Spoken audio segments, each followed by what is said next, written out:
Hello everyone, welcome to the second part of a leadership podcast, coding and philosophy podcast, where we talk about leadership. And we have the exact same setup as the last episode. Ooh, Yeah. what a coincidence. Nothing has changed. Okay. We have about 30 seconds to end of the last one. Same audience. Yeah. So for this part, I mentioned, I'm still Sanni Salakungas, by the way. yeah, I'm still Juho. And I assume Chiang. Yes, but I call him 3. But anyway, so I have read a book, and I made a lot of notes about the book, and I thought it would be interesting to share what notes I've made. Well, one thing which through the reading of the book I realized is that one of the biggest capabilities that leaders have is the ability to envision futures, meaning that Second that. yeah, leaders are rarely talking about what's happening now. They're always talking about what's gonna happen in the future. And another thing a friend of mine actually said is that you don't want to be thinking about how to achieve a goal. You just wanna, or you don't wanna be, how to put it? You don't want to plan things, you just want to envision how it's gonna look when it's finished, and then that should drive you. It shouldn't be your plans that drive you, it should be the vision at the end, the pot of gold at the end of the rainbow, so to speak. So that's for leaders. What about enjoying the journey? What are you talking about? If you're only envisioning the goal, it's like we always discuss about it, how it's very easy to forget about the journey and not enjoy it because you're so. The worldview has become so narrow into that vision, and it fails to recognize the other surrounding environment, the phenomenological observation, because you're so fixated on the vision ahead. Well, I think Legit. there is a concept of manifestation. Okay. So We'll talk about business. yeah, well, look, it's related. If you're leading people, you have to learn how to lead yourself. It just makes sense logically. Sure. So how do you lead yourself? Like a lot of the tools which like manifestation, which helps you lead yourself, it extends. So yeah, I think if you just envision, okay, here's a great story. Here's the story of what's the The life you manifested for yourself. I love the story. So there's a guy, the Swedish king, Oh my god. Gustav Adolfsson. Is this the guy? No. Gustav the 12th. Anyways, there's a Swedish king. It doesn't matter what the name is. It does not matter. But he envisioned that, look, I'm gonna be the leader. I'm gonna make the great Swedish empire, which was a thing at one point of history. And the leader of it just said that, yeah, that's what I'm destined to do. And whenever he would go to battle and others would be scared, he would just say like, I'm not gonna die here, don't worry about it. Because he had such a conviction that he's gonna become the great leader of this great Swedish empire. And that conviction carried him to it eventually manifested. So yeah, I definitely do believe in it. I'm not I'm really big on manifesting. I even teach about the subject. It's You even teach about Yes. the subject. and it's like I get it. It's actually proof that it works, not only by experience but scientifically too. There's some I will not be explaining it because it makes no sense if I explain it. But Yeah, I know. Yes. I mean, that's true. Yeah, go but ahead. it's an actual legitimate concept and it works.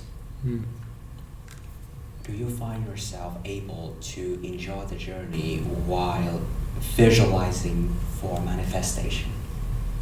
Was you proposed that question Yes. in the first place? So I do manifest every single day, but I don't even need it to envision the goal. I have very specific, ambitious goal, and everything I do in my everyday life is part of achieving that. And just because it's so clear for me, I am able to enjoy everything I do in my everyday life. So it's not putting it away, like enjoying the journey, even though your mind is in that goal. But what I was asking, that in a leader, like if you said that the biggest thing is just envision the future for the company, kinda. But then how enjoyable is it at the end of the day for the leader? Well, it comes down to personal preference, because I don't really like what I think about is now and the future, or I'm more thinking about the future than the current. I scrap what I just said. But it just comes down to personal preference. Do you like I like writing about plans and making plans. It's really enjoyable for me. So no to what you said. Yeah, like I agree on that. Like the one, like I want a leader who sees the vision way more clearly than I do, because then I can trust them on knowing what they're doing, and that's a really good or important thing in a leader, that the employees or team members, whatever, are trusting their vision. So yeah, and actually talking about employees or like subordinates. Yeah. My aunts. Yeah, or whatever term you prefer. One thing which the book mentioned was like a really good one, was the because giving them recognition, that's also a very important aspect of a leader. To give the people who work for you, like, recognize that their work actually has meaning and it's really valuable. And a good question to ask is, how would you like to be recognized? Let's say you do something, you're my employer, you're my subordinate, I'm your leader.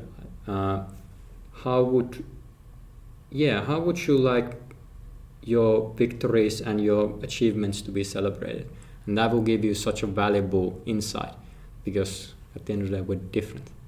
How? Reward me with meme? For example. Yeah, I think what companies often do is reward with like tangible awards, like money or bonuses or parties, whatever. But then at the end of the day, being recognized with words, with good feedback. Or as small as a Slack post giving kudos and giving you nice emoji and memes. Underneath your Slack post does give you some dopamine. It's personalized. Peak. Yeah. It's a Slack tummy dopamine that keeps you. It's act as a feedback that maybe you are heading for a right direction and you should do this more. Yes. Yeah, as long as it's personalized is the word I like to use, because it doesn't like that's. I think it's a mistake if you have a company that has like these set. Okay, if an employee does well, then give them this set like reward.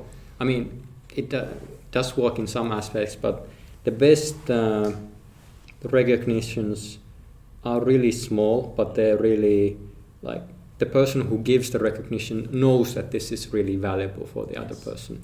So, yeah. It's really, really important. Only from Pro Academy I've learned how important it is actually, or how much your words matter to people you work with. I thought you just made your own decision. Sorry. But I remember one moment was, which was like one thing which I really enjoyed about Sanni being the leader, is that we had some victory within that team. I don't remember what it was, but we did something well. And then to celebrate, you bought a bunch of candy and brought it for all of us. And I feel I think those special moments are really important as well in a company or in a team, and they should be initiated by the leader, because so that it doesn't just feel like we have a tendency to be in these loops of behavior and these loops of working. But if you have some like special moment like that, it could be just a small thing that like breaks away from this autopilot. Then when you think back on what time your times, you might remember those special moments. Yeah. I mean, like those are again the like tangible rewards. How I was thinking, how am I gonna reward 19 people here for the good job they're done? Am I gonna like take them all like to the side individually and say thank you? Do I say thank you in front of all people where it's not personalized? Do I bring candy? What? Do I give them money? Okay, so if you computer science mindset comes into play, if you have to give thanks to each and every individual, it's personalized, but then you have a high runtime because you have to do that for each every person. Yes. If you go for efficient route and just announce a thank you to all, it's a runtime of 1 because you have to do it once. And it's not as special. It's exactly. It's so generic. Like good job. But then I really tried. Like I'm still learning my way of doing it. And what I've tried is also the one-on-ones, but in a big team. I tried You can partition people into groups and then thanks to each Oh, group. double the efficiency. Yeah. Also, like. But still personalized in a sense. But what I tried doing was like the in real life Slack post where in a group I point out, because people also, they get rewarded by getting recognition not only from, for example, me, but also that people see that I recognize that individual, and it feels way more special than me taking them on the side. And I tried doing like like a Slack post in real life, like I do this for the ones who did the most work, and then I hope that motivates the ones who didn't get that recognition to hope for the day that I see them. That came out not how I meant, but like I noticed myself that when someone I look up to, I respect, when they point out to me by my name around people, it feels way more special than pulling me aside, I'd say. Like a kudos in public. Yeah. Well, I can bring up an anecdote to the table by pointing out how my QA did, how my team lead has made me feel recognized. As the first one is more personal, as in he points out specifically what my strength is, and then he says that he believes with that strength I can navigate in the situation. So it's very existential for me because, in a sense, my skill, what constitutes of me has been brought up to life, recognized by people, confirmed by people that it exists. And with that, the things that belong to me naturally can help me navigate in this world. So to me, that's special. He points out something that's unique to me and of my strength. You worked in Dashboard, right? How did you feel that you were recognized for your work? Well, I was just gonna mention that. Actually, I remember. So I had basically kind of two bosses. I had the CEO of the company, Tuomas, and then we had the technical team lead, the lead developer. And I remember the CEO would like when he would give compliments or like kudos for my work, it didn't feel as special as when the lead developer would give them. Really? Because he's like the lead what I'm striving to be is, a good developer. And if I get a congratulations like from the someone who's outside of what I'm trying to do, it's not as like impactful. So yeah, that's one thing which I've learned is that the kudos, it should be like if you give a compliment on something that a person is trying to attain, trying to achieve, it's so effective. So it's the feedback that is highly relevant and specific to the individual goal. Yeah, and to the individual goal. And a good leader sees how this person achieving this individual goal has benefit for the company, therefore like wants to support it, like them reaching it.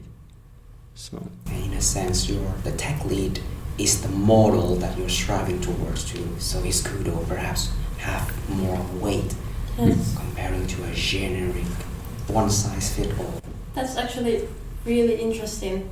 Even in Pro Academy, I can tell that the feedback I get from my teammates that have achieved way more in life, their feedback is way more valuable for me than the coach's feedback, who haven't really done as much, but who are kind of like above us in the hierarchy. But that's like the exactly same. Yeah, and to be honest, so there's the coaches, and then I have some people who like are entrepreneurs and who I really look up to, and I really I put a lot more weight into what they're saying because they actually live the world to people who teach about it, you know. Yeah, it's a different topic. It's a different topic. We don't have to get into it. Business coaches talking about business who have never done business. The culture of giving kudos and recognition does not apply to your employee, your ant per se. It's also among each other. So it's a cultural feedback that each employee within a team can ping each other for feedback. Yeah, and actually I remember another moment of giving feedback, which was after the sales day event. I really recognized one of our teammates, Satu, did an amazing job. And yeah, I mean, she got a lot of praise for it, I feel, and well deserved praise.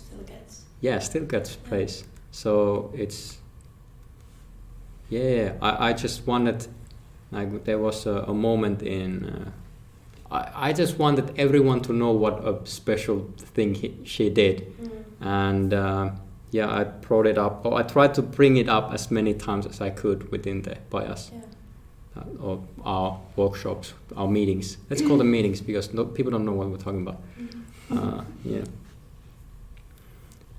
One thing which I also read is if you're talking about building trust within a team, the best way to, or let's say you're in a situation where trust has been broken within a company or within a team, and how do you rebuild that? Well, one of the best ways is individually facing all of them and hearing out, like, okay, what do you feel about this team, and hearing these kind of ideas and thoughts and stuff like that. If you're doing that as a leader, once trust has been, like, if you go into an environment where trust has been broken, you're trying to rebuild it, you face everyone individually, and then that already starts building trust because the people explaining their grievances feel like they can be honest and they can be like forthcoming, and they're not going to be like, they don't have to be fake, they don't have to put any face, and through that you as a leader you gain valuable insight, like what more could you wish for, and through that insight you're able to propose and like do changes which actually like have more benefit. Right. In the situation of trust being broken, I think it's justified to go through the discourse, the conversation of each individual in the team, accepting a long process of big O notation of N, where N is the amount of member, but it's justified because we are trying to undo the fact that trust is broken, and trust is necessary in order to marshal the effort of everyone in the team towards a goal. Yeah, so I would say it's counterintuitive if you have to build trust, if you think that, I need to invite everyone into a big room and then ask them to point their grievances, because one thing which happens in that, now you have space complexity at the same time. Yeah, people. It's different space.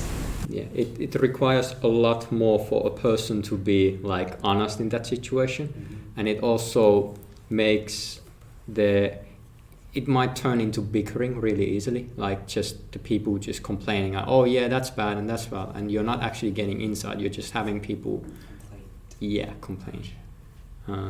And it's and one thing which I think good leaders also do a lot is they are able to pick the the MVPs of the team, or like the people who have the most valuable insight.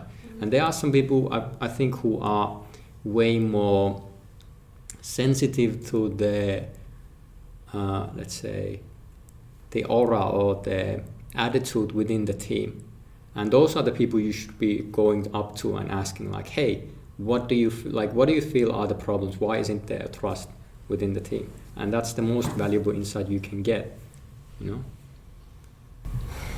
Yes, but that's a struggle that we've been fighting for a whole year now. With that, like, how do we face those people who kind of hold the most valuable information that we're not able to see because we're often present and we're talking a lot and our voices are very well heard, but the ones who are more silent or who are not feeling comfortable to share their opinions, how do we get them to share them? Because when we go them and ask, they're not going to tell.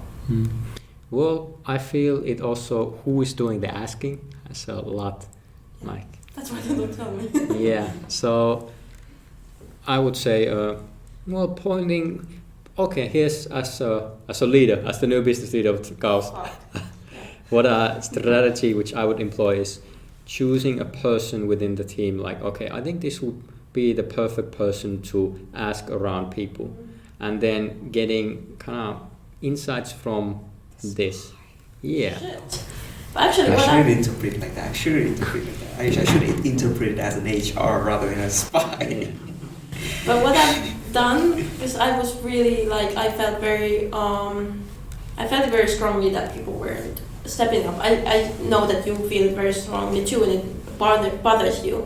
But I've noticed that worked best I took the most silent people and I started building a friendship with them, and that was the way how I got them to open up and how I gained their insight on this.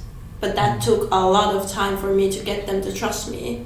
I had to go from my leading position to the friend position and show them that you can actually talk to me. I'm not gonna spy on you. Like, I genuinely am interested of your opinion. And actually, you mentioned a very interesting dynamic where a friendship between a leader and a subordinate, and within the book, not that kind of friendship, but friendship among team members as a whole, because it goes out of the context of a colleague, right? The context we're talking about is mostly staying germane to the work environment. But when friendship is introduced, we expand the context to a more personal level. Please go ahead. Yeah, so I think having friendships, or like the book mentioned, that having friendships is very valuable. If you have co-workers which are friends, they're extremely important to have. And also, it mentioned how you should have a friendship with your boss as well, or like your immediate superior. Like the best, if I think about it, the best kind of what would be the ideal superior for me would be someone who I can joke around like a friend with, and who I feel the reason he's in that position is because he's the more capable. Them, not him. Them. Thank you. Okay, sure. They are the most capable. They're more capable than me. That's why they're in there. But and that's the hierarchy is more. It's more like ceremonial. It's not like. It's not as. The hierarchy is in terms of competent, not because of, let's just say, some imperial ranking. Exactly. The hierarchy is formed by actual competence because he's better. They are better. Thank you. Yeah. Yeah. That is true. And I think with those thoughts, and because, you know, Sonny is starting to get a bit restless from what she's saying. I don't like when people use him or his when there's also competent women. She's getting triggered, so I think the best thing to do It's is talk to... about feminism. We do that after we've turned off the mics. So yeah, thanks for joining to this 2-part extravaganza with the live studio audience. Make some noise. Okay, yeah. We're gonna blow out the eardrums for the second time. Goodbye. Thank you. Happy Sunday.